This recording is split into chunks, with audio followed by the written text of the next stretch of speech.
how to change audio clip to mono in Premiere.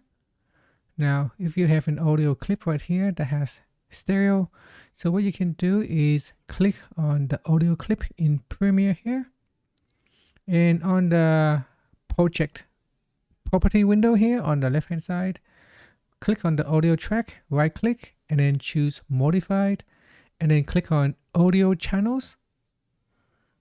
And in this modify clip dialog, what you want to do is go into clip channel format. From here, we select mono. Then in the number of audio clips, you want to set it to 2. And then from here, you need to select your clip, whether if it's right channel or left channel.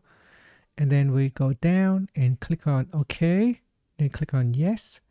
Now, if you drag that audio file into your timeline again, you can see it now has 2 channels, one for the left and one for the right. And that is how you can set it to mono in Adobe Premiere.